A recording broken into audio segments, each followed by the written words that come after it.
দেশটা আজ এক বিশাল প্রশ্নবোধক চিহ্নে দাঁড়িয়ে। শেখ হাসিনার পতনের পর যিনি নেতৃত্বে এলেন তিনি কি সত্যিই জনগণের বন্ধু, নাকি তিনিও আরেক ক্ষমতালোভী খেলোয়াড়?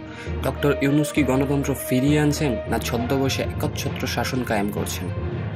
ডক্টর ইউনূস প্রথমে বলেছিলেন ৩ মাসেই নির্বাচন হবে, এখন বলছেন সময় লাগবে ২০২৬ সালের মার্চ পর্যন্ত। তার উপর ২৫টিরও বেশি মন্ত্রণালয় এখন তার একক নিয়ন্ত্রণে। তাহলে প্রশ্ন উঠতেই পারে, এটা কি গণতন্ত্রের প্রস্তুতি, নাকি ক্ষমতা পাকাপোক্ত করার কৌশল?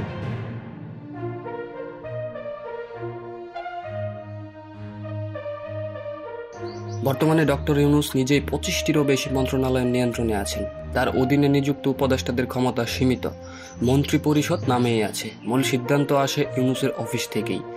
একে অনেকেই বলছেন এক ব্যক্তির অন্তর্বর্তী শাসন। এই ক্ষমতা কি শুধুই শৃঙ্খলা ফেরাতে, নাকি এটা ভবিষ্যতের নতুন স্বাভাবিক? আন্তর্জাতিক মহলও এই বিলম্ব নিয়ে উদ্বিগ্ন। ইউরোপীয় ইউনিয়ন এবং আমেরিকা বারবার বলছে বিশ্ববাসী দ্রুত নির্বাচনের মাধ্যমে গণতান্ত্রিক সরকার দেখতে চাই।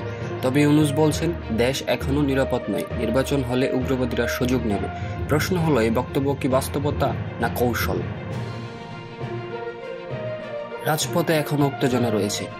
বিএনপি ধ্বংসপ্রায়, আওয়ামী লীগ পুনর্গঠনের চেষ্টা করছে, ছাত্র যুব আন্দোলন বাড়ছে। কিন্তু এই শূন্যতার মধ্যেও এক প্রকার রাজনৈতিক শূন্যস্থান তৈরি হয়েছে, যেটা পূরণ করছে একটি নির্বাচনহীন কর্তৃত্ববাদী প্রশাসন।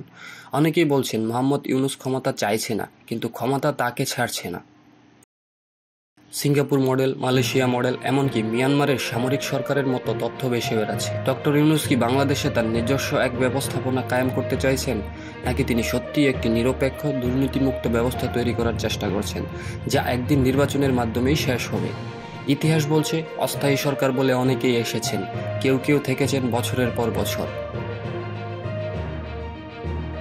বাংলাদেশ এখন এক সন্ধিক্ষণে দাঁড়িয়ে। নতুন করে তৈরি হচ্ছে এক ইউনূসতন্ত্র, নাকি আমরা দেখছি একটি সাহসী কিন্তু ঝুঁকিপূর্ণ রূপান্তর?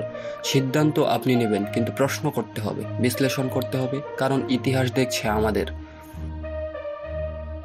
ভিডিওটি ভালো লাগলে লাইক দিন, বন্ধুদের সঙ্গে শেয়ার করুন, আর থিঙ্কময়ের সঙ্গেই থাকুন বাংলাদেশ ও বিশ্ব রাজনীতির গহীন কথা জানতে।